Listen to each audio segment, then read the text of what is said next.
Good morning, Centre Spot UK TV here. Another episode, stood outside current treble-winning team Manchester City and world champions outside the Etihad. We have Simon here. Morning. And we also have our guest today, Phil. Phil Marley. How are you doing? Who is a Manchester City fan through and through. And we've brought him down here for him to tell us a bit about his love for Man City, when it started, and all that. Well, first game was 76, which was a pre-season friendly against Macclesfield Town. My uncle Mike was living in Mac at the time and took me and my brother, my dad, and my young cousin, Babe in Arms, Christopher, to the grounds. What love at first sight. There's grass coming out everywhere. I was quite confused. But I think Ace Hartford played, so that cheered me up greatly at the time. Probably a few years after that, or maybe a year after that, there was a testimonial game that my brother attended and at Main Road, and it's a night game, and he just was in the bunk bed above me, just telling me all night about the lights and the space and how wonderful it was. And I was really annoyed because I just had my tonsils out. At that time, did you not have the totals floodlights in the land? We did have the totals floodlights in the land, yes. Available for rent, I believe, Really? at the time, yeah. And I couldn't go again, so I'd had my tonsils out about a month earlier, and just sat at home reading the Grumbleweeds annual, from what I remember. As you do. Grumbleweeds, yeah. And he was just totally amazed, and to be fair, he'd seen everybody play that night. There was a whole gamut of players. I'm just going to tell you there, Bob. You're saying the Grumbleweeds? The Grumbleweeds. His stepdad was at the Grumbleweeds. Yeah, he saw Synergy, Wasn't he? So this is Still friends with them now, yeah? Well, there you go. You see, Still friends with Robin? The world is so interconnected. Isn't it just? It's, Yeah. Who'd have thought Who'd would have been stood on a Sunday outside the Etihad talking about the Grumbleweeds? In 2024. Yeah. Tell you what, it's a small world. Just don't want to paint it. That's Go on, right. anyhow. And so kind of started there, and I've been a season ticket holder here for well over a decade now. I've had 3 separate areas. I shared a season ticket because I worked weekends for most of my working life, so I couldn't really justify getting a full season ticket, and I used to share one with a postman. So he can have the weekend. Tony Rowe, and I got all the night games, and he got all of the sort of. Okay. Sorry, the stand actually fell over, Mike. We'll carry on. That's why we've got a little break. So you were saying, So you got all the midweek games, which I presume coincided nicely with a bit of European football. not at the time, Right, okay. because we just weren't. We were geographically in Europe, and if Brexit would have happened then, we wouldn't have even been in that. So I saw some appalling football, but it's not always about that. No. And I wouldn't have expected. I mean, when we go to see teams like managed by Stuart Pearce and what have you, not scoring a goal in between Christmas and Easter, and it was a late Easter that year. It felt like a late I like the way Easter. you stretched out. It wasn't just Easter, it was a It late was a late Easter, wasn't it? And it was appalling, and that's actually worse than being down in the depths of the lower leagues to a great extent. At least there was a bit of jeopardy. Was that made worse by what was happening on the other side of the city? No, I don't care what's happening on the other side of the city. It makes no difference to me what certain suburbs do. I'm fine with that. It's never been about anybody else, as far as I'm concerned. I always get annoyed. No, it is true. With people who take it out, take it out on your own team. You know what I mean? I don't moan about other people's, managers. I only worry about my own. Is that why your marriage is good? That's why I'm not married. So just on the Etihad, obviously there's a lot of clubs have moved, and like West Ham, Bolton, Man City. How do you feel about the Etihad compared to Main Road? Because I know there's a lot of Bolton fans who still can't feel like home at the Tough Sheet now. It's still Burnden Park as the home. It was, to be honest, it was different, and it took a few years before it felt right. And I think most people would say it's the Hamburg game. Right. When a young Vinnie Company played. But kind of, for some reason, he always clicked at derbies. But he never really worked till then for some reason. And after that, it was fine. Right. And I don't quite know why that was. And I think the club themselves have done a lot. So I was in one stand and they put the price up and said, but we can move you to the new South stand to just extend it for a lot cheaper. So we said, all right. But they moved everybody on mass. So we had people, a guy next to me and my brother go, and then we had a guy next to us. They moved us all as a block. Right. So they kept that kind of thing, which was quite good. I think the club have been really good at that, to be honest, and really good at investing in this end of Manchester, which is an old industrial, massive investment. You know, site. I've said to you in the past, you know, my dad worked over there when it was Clayton Hamley. You know, my granddad worked just up the road pipe fitting. You know, my grand's family lived just behind, just off Greymare Lane. What is now Mary D's sort of supporters bar was the old Labour club where my grandparents used to go every Sunday night, you know, and sing songs in the back. There's Polo. You know, making a load of noise. Come on, kid. And so it's great that this area's been done up. Yeah. And as you've seen it, and then now they're even talking about getting a good walking route into town from here as well, which is needed. The tram getting up here was great because it didn't open for Commonwealth Games, but now the tram wasn't open. It wasn't then, no. But so it was a bit of a ball ache really for the first sort of couple of years. And funnily enough, you know, I do a lot of, I walk back into town, but this end of town has been done up, and Ancos's resurgence and the Northern Quarter and what have you has really helped this end out. So, you know. Okay. I mean, I've not been to a game here for, crikey, probably about 20 years nearly now. Last time Bolton came and we got absolutely hammered by it, and we ended up winning 1-0 through a Gary Speed penalty because you'd hit the bar and post about 15 times in that game, and then Richard Dunn decided to bat the ball away in the 93rd minute. And we're back to our balls, aren't we? Yeah, it always comes back. But yeah, the last time I came, and it was obviously you've become a lot more successful since then. I'm sure the trophies help. Come here and enjoy the football. No, I mean the football. To be fair, I didn't ever expect to see the type of football that I'm seeing on a regular basis. You know, and I don't. Well, to be fair, it's. Especially at the moment, it just you know, even when we play badly, we still look really interested. It's really exciting sort of stuff, and it has affected the league. It's affected all the way down, you know. Pep, obviously being, you know, mastermind, crazy man, whatever you want to call it, has affected, I think, football in this country. And playing it from the back, you know. I think you've got to say about Pep, even before he came here, he'd torn a very good Manchester United side apart 2 years on the bounce in European Cup finals.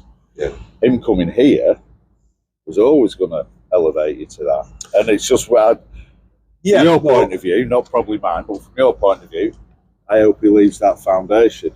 No, I mean, I think, you know, that's a story for another day.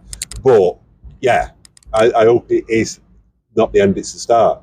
You know, and you want it to be that, and hopefully the kids coming through now, and you're seeing it with people like Nico Lewis and that Phil Foden,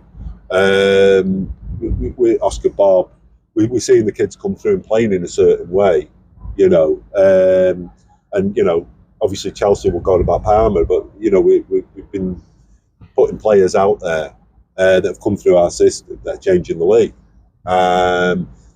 You know, if you think what English football was like, you know, 35 years ago, it was just mud. I think the game's changed. The game was dead. Yeah, de facto pitches, all the different things that have happened, the money coming in as well. Since Premier League, being able to see, you know, we wouldn't see a lot of the players we see now until we saw the World Cup. Yeah, effectively. Yeah, every few years, and also things weren't on TV. You know, it was quite novel to have a TV in a pub showing football. That just didn't really happen. You and I have been pals for bloody years, and we remember the ill-fated 1990 England-Germany game. Yeah. And what seemed like pretty much the end, because it was like, it's the first time we've really got somewhere as England. Yeah. After that, football, I don't know whether you're a bit too young to remember, but after that, football entirely changed, didn't it? Suddenly there was women coming to football games. Yeah. That had teeth. Grounds were We've never seen that before. If they weren't carrying a bell or had teeth, you know. carrying a bell. Carrying a bell. You can look at that. Bring out your dad. Yeah. Look it up. Yeah. This Okay. is, you'll understand this. You'll understand this. Just going back to the point you made about Pep and how he actually. Oh, sorry. That's all right. You're all right. No problem. How Pep has changed. Nobody's ever here. The way that he's felt the football style of football, I say, has filtered down into every single league, every division.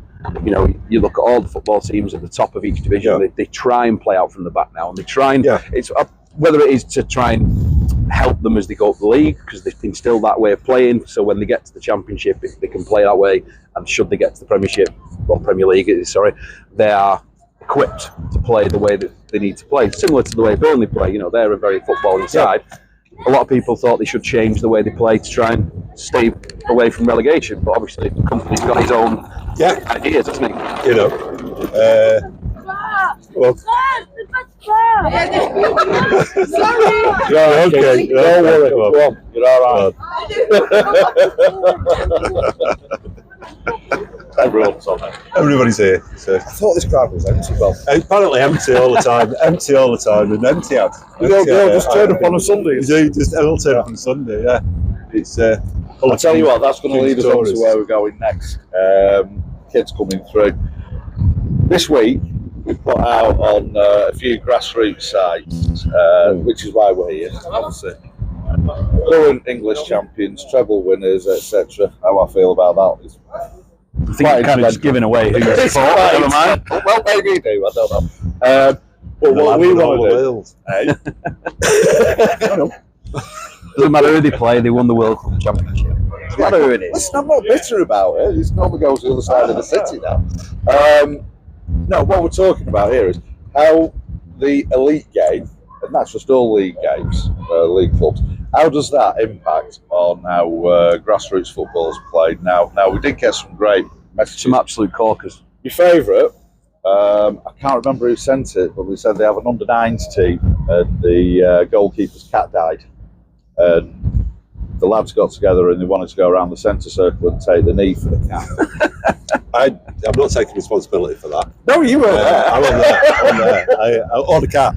There's some belters. There's ones like the young lad who pointed to the sky when he scored, but all his relatives are alive and well.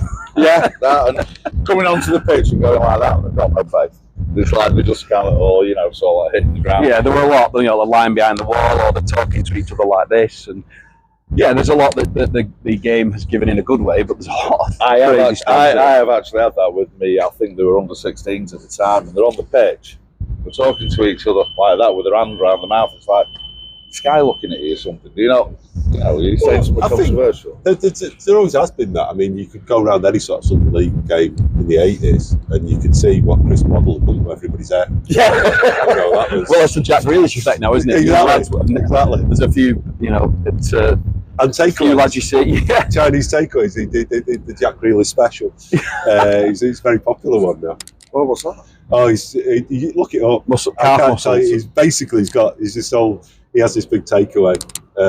He covers it all the curry sauce and eats it up. Oh, right, okay. But it's got prawns in it and various other things. So it don't matter what it is, it just smells in curry sauce. Yeah. They spend a lot of time making this wonderful thing. He just gets some pot of curry sauce put on the top. But yeah, there's a lot of stuff an influence, is what I'm saying. Massively. Of footballers and you can always say, did Rod Stewart want to be Dennis Law? Did Dennis Law want to be Rod Stewart? I mean, what it is. I got a haircut in 1995 because of Bobby Charlton. Yes. No. I took a picture of Alan Thompson from Bolton, the Wanderers player, my favourite player. Went, can you just do me like that? I'm glad you elevated it to the David Beckham after a bit of that. Yeah. You did, didn't you? Yeah, I did. Yeah. You also Had your name on your boots as well, didn't you? I just told you at the time, you're just going to get kicked around. I got kicked because I was good. I didn't get kicked because I had my name on the boot. It was only my initials. You got kicked because you were there. Well, yeah, fair point. Well, it's like the old Georgie Best thing. He never wore shin pads unless he played Leeds United. Because he just said it was too quick to actually get by anyone, but Leeds United just take you out. Dirty suit. Well, that's all. The players barely wear shin pads now anyway. Sorry, you won't. Yeah, they look like they've got absolutely nothing down there. You know, they just is that to stop the bite marks? I don't know. It's like they got a little burn of foam down there. I don't know. It's very It's going over. The bite marks. So anyway, we are digressing so far. Got to take them. So we've also got behind, directly opposite the ground, we've got the academy pitch. Is that right? And the you know what, Manchester City I think it might ladies. be worth just pausing it here and let's have a little walk. Go over there. Okay, let's do See that. what it looks like. The camera moves. Seamlessly, we are now in front of the academy pitch, academy stadium, where the Manchester City ladies play as well in the Women's Super League. I mean, it's a fantastic pitch, regardless of whether what level it plays at. I would have thought there was more seats for the WSL, to be honest. Well, I'm not knocking City. Well, the thing is, we've got stadium, little training grounds going all the way up there, and the premise is that you're getting closer and closer and closer and closer to the stadium as you progress. You know, come through the same. So the psychological, thing, truth or not, but it works. You know, it's only got underneath for them to get into the ground, and obviously the sick train pitch got a hotel next to it, so they can all stay in. There was a story that many years ago, Sammy Nazari, the night before a game, used to always order a baked potato, but never eat it. And they wondered for ages why he bought the baked potato. You did put a bit of timber on when you went. Oh, for fuck's sake! Water as well. We can edit that. Yeah, you can. Pick up on Sammy Nazari's baked potato, and I'll pick up on our fight.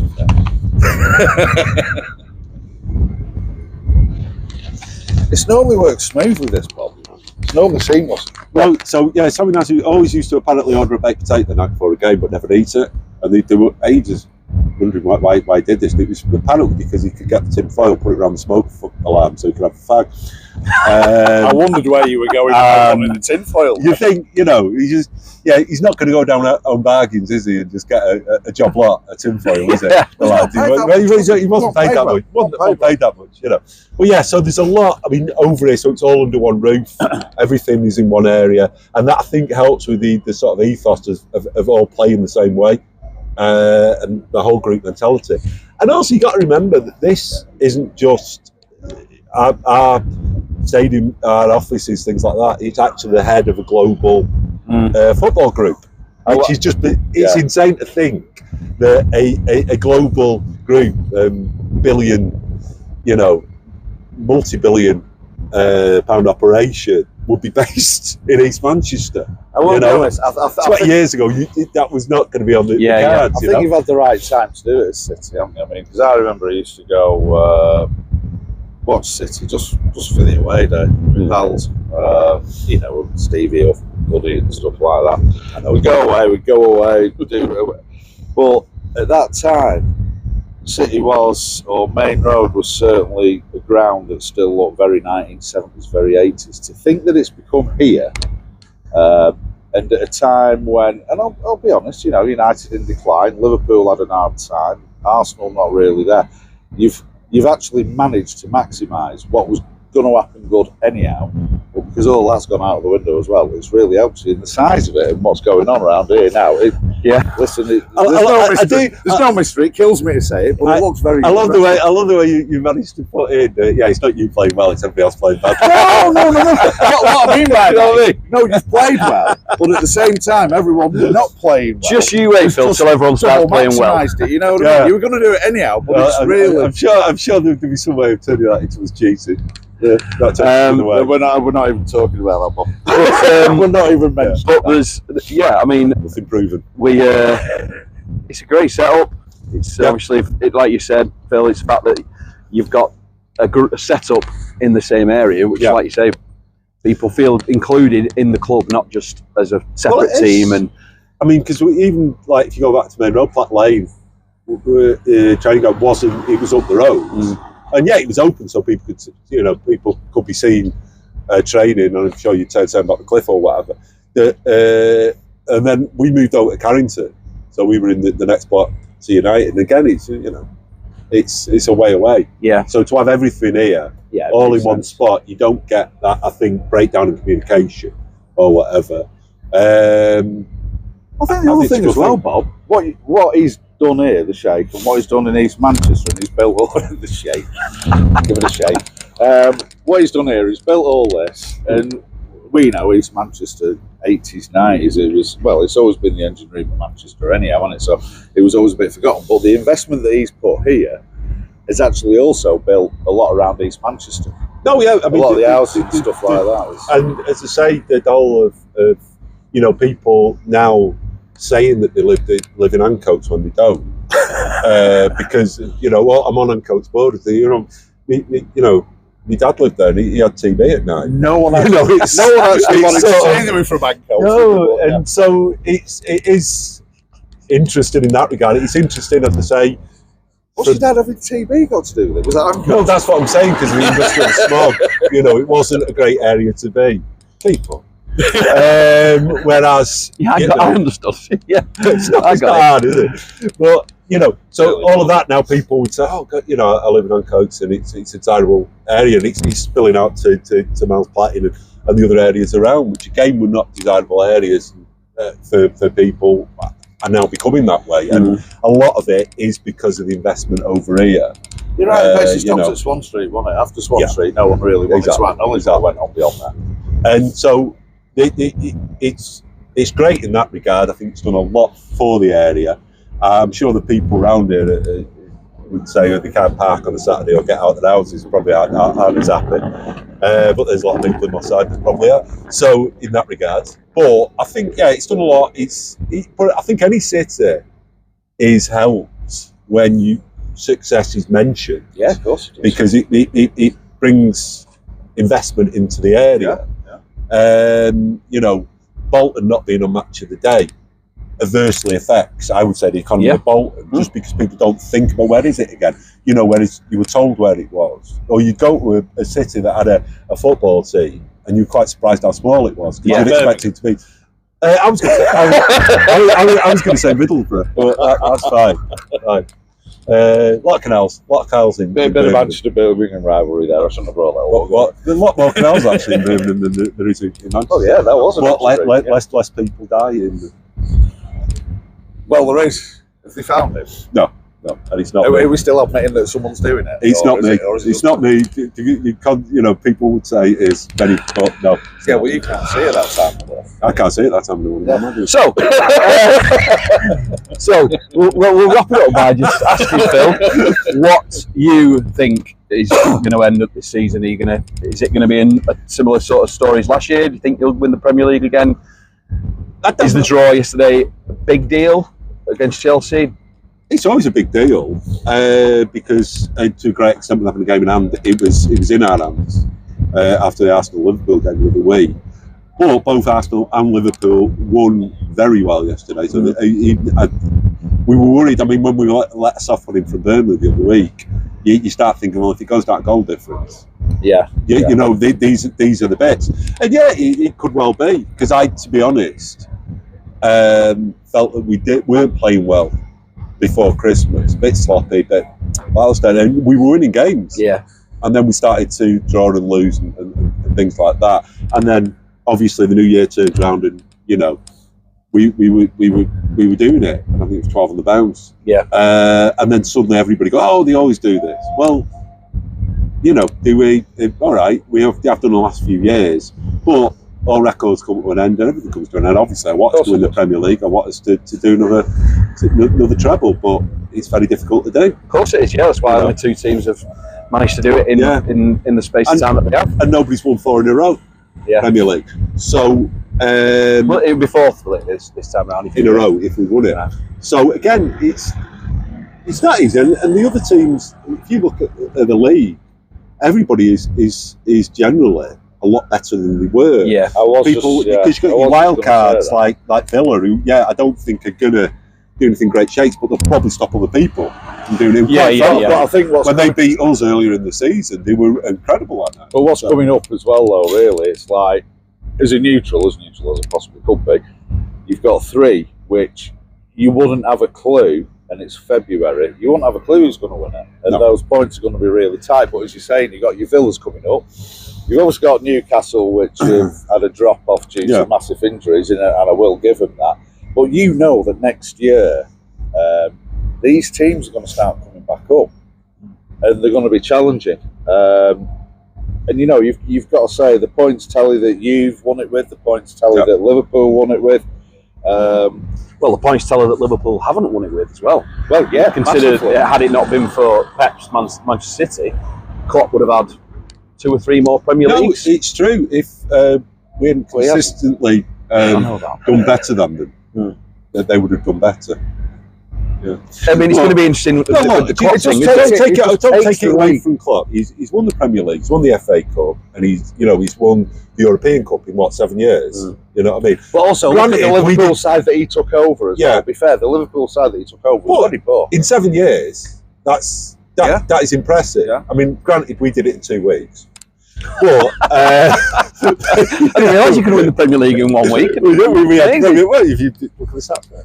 Yeah, fair point. Yeah. But no, it is interesting that everybody is playing better. Arsenal, whether they will do it or they won't, but they look a lot better. But what's interesting is Arteta learned his craft under who and where. He was here. You know what I mean? And now it's touted that whether he does or whether he doesn't, I don't know. But it's now saying that Arteta's in the frame for the Barcelona job.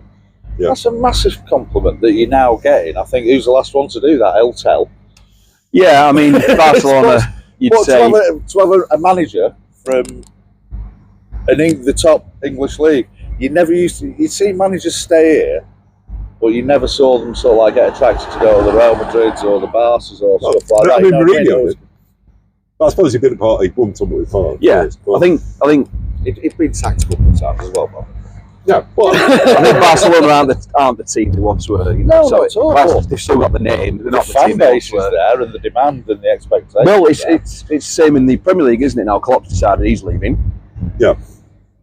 The Liverpool job is incredibly attractive to a lot of people, like Xabi Alonso's being mentioned. Yeah, and all this kind of thing. Yeah. And it will be interesting to see if Klopp saying he's leaving is going to spur the Liverpool players on to think, well, we need to win the Premier League for him. Which it does seem to have happened since he announced it. They've scored over 10 goals in 3 games. He's suggested he's done that as a ruse and come the end of the season he goes, I'm staying. I'm staying. I need to win one more. I know Germans are known for the sense of humour, aren't they? For sure. Well, mate. I know, as I say, and he's actually, I think, would in certain respects it will depend who leaves Liverpool as well. Yeah. Because obviously you always get the player exits at that point.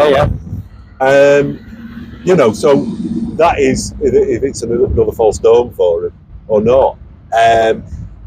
Obviously, classless of a club, of a brand name. So it's always going to be interesting. It's always going to be kind of exciting for somebody to go there, and it's always going to be desirable. Yeah. Same as Arsenal, and same as what goes on in Trafford. It's there's how you refer to it. Desirable. What goes on in Trafford goes all the way through. Whoever that club is. Yeah. Whoever they are. Well, they are the big names, and it's interesting.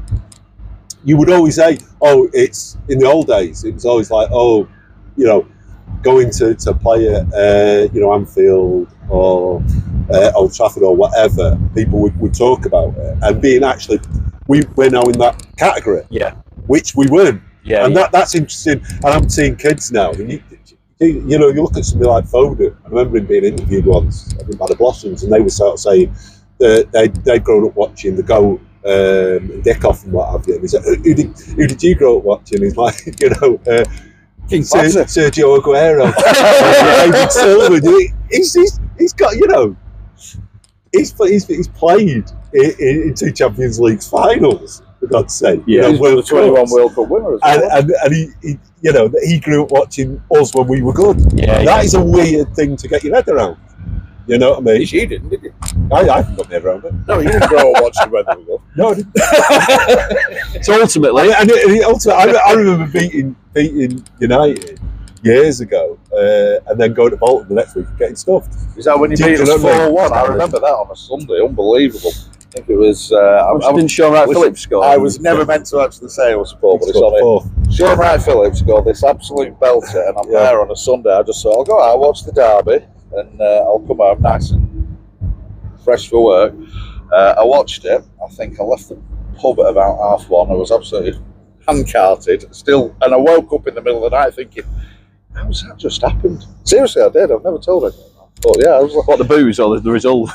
both. Well, I know the booze happened. I just kept pouring it down my throat. But you'll play those games. How did that happen at United? Because at United at that time we were still the top team. So no, but that's the beauty of football, isn't it? Yeah, of course it is. That. Well, the desire was there without the actual proof. That's what I'm saying. Everyone sort of like thinks that City have just come from nowhere, and it kills me to say it as though money's done it. It's not. It was building a lot earlier than that. It was building with Frank Sinatra, wasn't it? It was. Yes. I mean, you know, again, when the Sheikh came in, we were already a European. You know, we'd already got into Europe. We all right through the back door, but still we were playing in European UEFA League, whatever it's called at the time. And it's not the like. I think people would purport that we were in the second division when they bought us, you know, and it didn't happen like that. We weren't actually fighting off relegation at the time. We were fairly solid. Yeah, we weren't going to make any great. Well, you were here at that point, weren't you? Yeah. We've never been relegated since we've been here. We've been here since 2003. I think of the managers you've had to almost suffer through as well in that time. Since we were here. We've relegated loads, but not since we were here. I still hate Luton for Dave walking up and down in his beige suit, and that was '83. You know, it is because we were up and down, but the fan base is changing. I'll give you that, but it's remained very constant. And definitely when we were down in the lower leagues, all of them would be the greatest ever attendances they've ever had. Yeah. You know what I mean? It was almost Mancunian defiance, so wasn't it? We're here. We don't think we should be here. I know the irony is we're not really here, but I think that's kind of like double-handed compliment. Well, when you were down there playing Darlington in the FA Cup, I'm sure you were still saying we're not really here. What the hell's Manchester City doing in completely bizarre. As I say, the first game I saw was friendly against Mac, then having to actually play him in the league. Well, I remember the Stockport one, but obviously you and I saw like which Stockport one? I mean, you know, I think we played them 4 times. It was a night game. Yeah. I think it's the first time you got beat by Stockport, and everyone's a bit like, hang on, you used to go to Stockport if City were playing away. Yeah, Friday night. It's like, no, and that's cheeky bastards. Well, sorry. What was Kevin Francis playing? He was very tall. He was very tall. I think we played him 4 times and we lost 3, drew 1, from what I remember. But then there was the season after that when or in between that when we were a league below him. Yeah. And Bury. Yeah. And Bury don't even exist anymore. You know what I mean? And well, they do. They come back. AFC Bury now, though, isn't it? AFC Bury. It's not the same. But you know what I mean? Still gig-like. Yeah, I mean, you talk about grassroots football and things like that. You look at the impact that both Manchester clubs have had on Stockport and Bury, and what the Scouts did to Tranmere. They've all gone through problems. Bolton, Oldham, they're slightly further out, so they can have their own areas. Whereas those teams playing on a Friday night, from Bury to Stockport to Tranmere, kept them going because they did get people from both teams going to see them. Yeah. And that is the sort of thing we should be looking at as well, because again, it keeps towns, it stops places from being motorway exits. It makes a real place that people want to invest in. And you talk about grassroots, and that's what you should be looking at, I think, because people they're the people that are fed into by the grassroots. That's why it's really important that they haven't got the scouts, they haven't got the squads. They need to see people playing. Yeah. and that's where you get them from. The kids playing. Yeah. And yeah, I mean, like for years, every time we got a good player, we knew we had to sell them just to keep the lights on. You know, it was that simple. Yeah. But that one player coming through for a small club like that keeps them going. A good FA Cup run, you know, or even just a big game. Crew would keep them at one time, weren't they? Crew would bring. I mean, Southampton's done it as well. Southampton. Well, yeah, because Liverpool used to play Southampton. It wasn't a squad list; it was a shopping list. Yeah, he used to come in and say, "Well, we're like, yeah, he was, yeah." Well, Bolton used to be a complete selling club. That's, you know, we went through a period of getting players on the cheap from Iceland, Denmark, a lot of Scandinavian countries, buying them for maybe 500 grand, 1 million free transfers, and then 2 or 3 years later, £4 million. It was a regular thing that one of our players left for £4 million. Alan Thompson, Heidegger Johnson, Klaus Jensen, Sasa Sercic, all these players left for £4 million each player. McAteer was £4 million. It was like, as soon as we get £4 million, off you go. Yeah. And it was frustrating to watch, and you know, I think a lot of that almost very complimentary. I think a lot of that was Sam's wisdom, wasn't it? I mean, he's somehow pilloried a bit now, but he was the first man to stick bloody vests on to make sure how much had been running. He started bringing the tech into it. He changed the selling club mentality at Bolton. We weren't a selling club under Big Sam. It was he bought players and bought into the project. All the players, the project, bought into the project. Keeps mentioning the project. I just love it. A lot of managers say players have bought into the project. I mean, personally, I prefer the holistic approach. Right, okay. That's just me. That's just me. But he turned us into a project. He turned us into a selling. Not really a management conversation. No. So anyway, we've covered quite a lot, haven't we? I think it's been interesting. I've not seen this part of the stadium before. I've not seen the setup here. I can imagine when it's full, it's still got great atmosphere. Are we going to tell all these people they don't need to keep running around the track to make them all busy, Bob? I paid them till 11. I paid them till 11. Right, we've got another 10 minutes with me. That's the deal. Keep it going. That's the deal. People running on a Sunday, what's that about? Well, yeah, I mean, it's interesting on a match day. I mean, not particularly at the moment, just because there is a lot of building work going on for a new fan zone. But we had outside bars here, and not just the burger vans, place you get a bit. There's music being played. Yeah. Because what have you? There's kids stuff going on. It's interesting, and it is that one of the other things that you talk about events now. People want events. They don't, and it always baffles me that they would claim going to football as an event, like a concert. Or, yeah. So the thing I have noticed, and I was saying about the fans, is that for years it was the same sort of fan. If you saw an Italian here, or Main Road, then generally he'd come over in the 50s and was a barber on Black Lake. Do you know what I mean? From Naples or whatever. Whereas now you regularly get it, unless it was Mancini. Well, prior to but you're now seeing, and for the last sort of 10 years, you suddenly saw Italian fans, Spanish fans, obviously Asian fans from China and India particularly, coming over, which wasn't something that happened. It did happen at Liverpool, it did happen at Arsenal, it happened at Trafford, it probably happened at all the London clubs, just simply because tourists, whereas it's interesting to see that change. It's interesting along the way, good, bad, indifferent. My season ticket is still really reasonable. I mean, I'm paying probably £28 a game. Oh, that is impressive.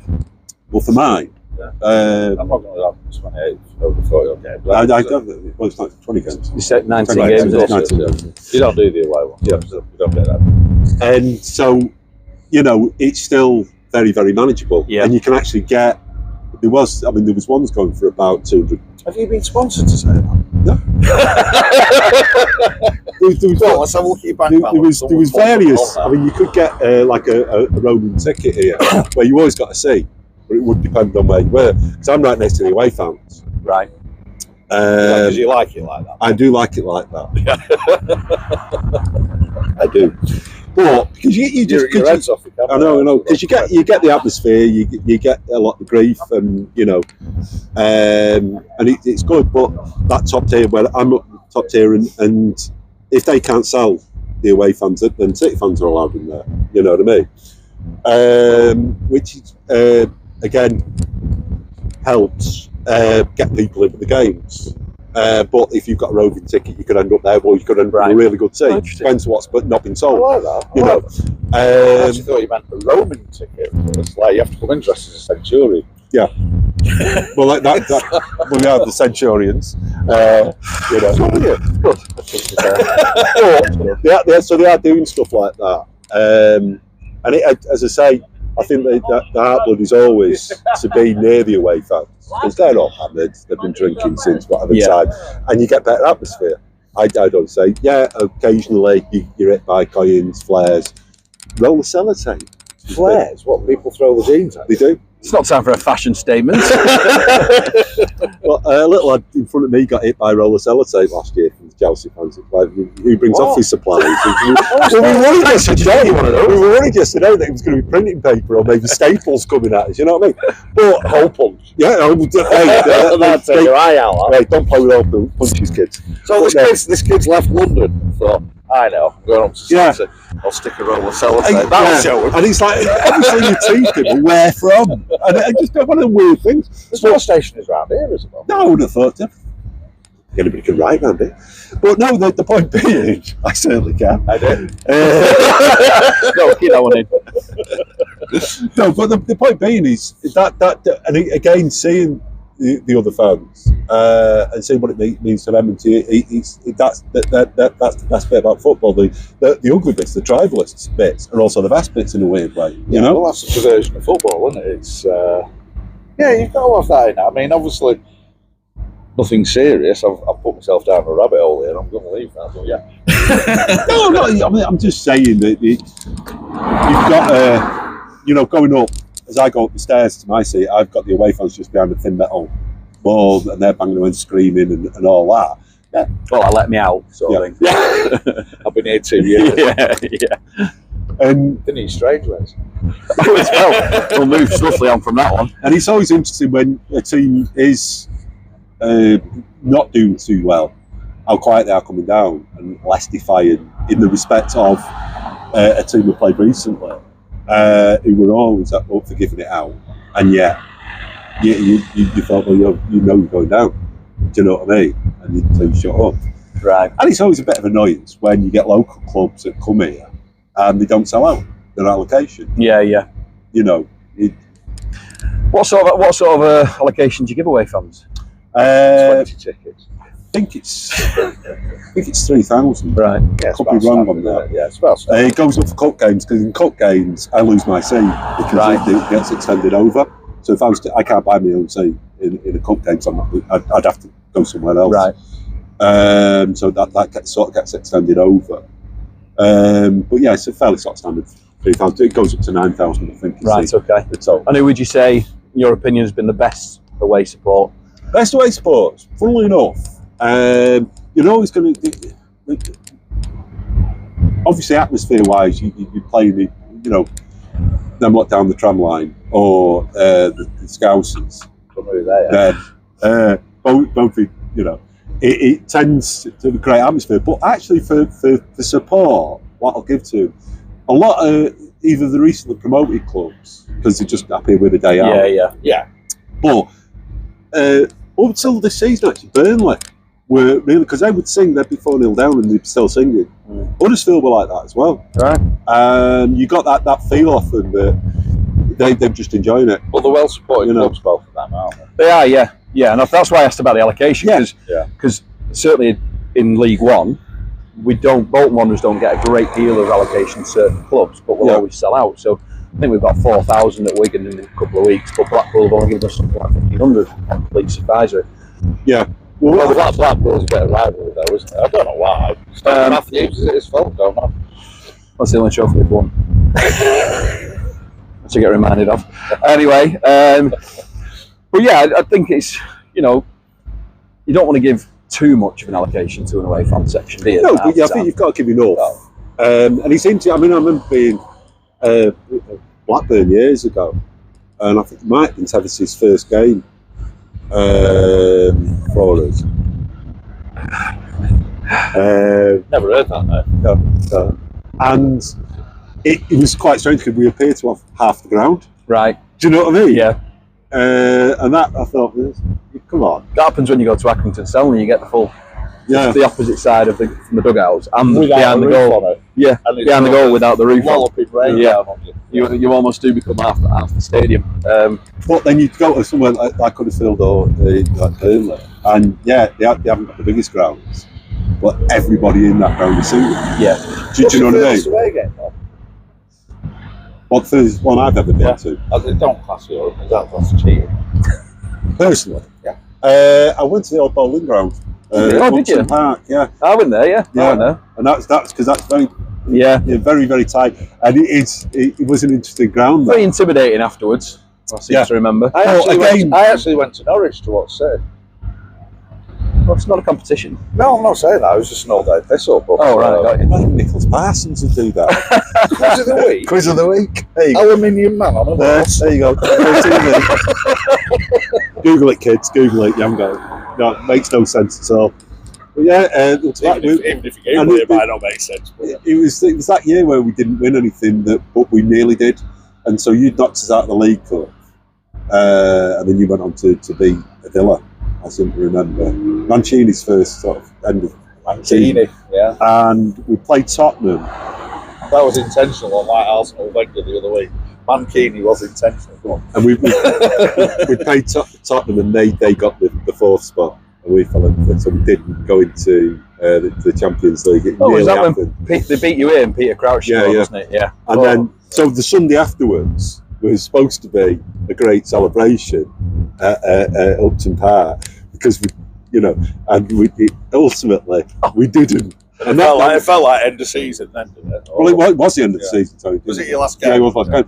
But the beauty of it, that was it. And then within a year of that, we played Tottenham again, and Peter Crouch, I think, scored a home goal in the same net. Right, yeah. And we got into Europe, and then we went on to maybe he just felt bad for you. To win the FA Cup. That's a very defined kid running there in a full United training outfit. Well, standing up for what he believes in, obviously. Cheek. But yeah, why would he do that? Well, I think if you've got a United kit on, it's probably best to run. Got your United undies on, but we're not going to see them. Crikey, that's a whole different video. Yeah. Well, I think it's been a very, very enjoyable afternoon. Well, morning, is it? Still morning. It's afternoon now. So we've had a very enjoyable time. Phil, you've been absolutely magnificent. No, thank you. I'll see you again, kid. Well, I've been seeing him very frequently since about. Don't leave me hanging too long. Let go of his hand. All right. Simon. Driving you home. Don't have to do that. I've known him since 1986. Which was 4 years previous of Time for the Guru by Guru Josh, wasn't it? It was, yeah. Time is denounced. Yes, Guru Josh, yes. God bless. Yeah. Okay, so we can have this chat afterwards, I think. Thanks for watching. Our famous fans in those days were just Eddie Large and Bernard Manning. John Stapleton. Eddie Large. And Timothy Dalton. Really? Right, okay. Now you got that fella off BBC News, haven't you? He's that very well-read, educated man who occasionally appears and says, "I'm a Manchester City fan." It's like, that's not even in context. You're in Westminster. I know, but you can do. Yeah, well, we got Vernon Kay, so what are you going to do? We got Vernon Kay. No, I said Vernon. Oh, right, sorry. Timothy Dalton used to live in Tudor. Did he really? Yeah, so did Martin Fife from ABC. Everyone thinks he's from Sheffield now. Originally cheerleader. I think at this point I'll put some background music on for you all to enjoy. I think we'll go and have a chat. So Percy out of Blackadder, he was born in Cheadle. Was he really? Well, he lived there. Right, thanks for your time. See you later. See you again soon.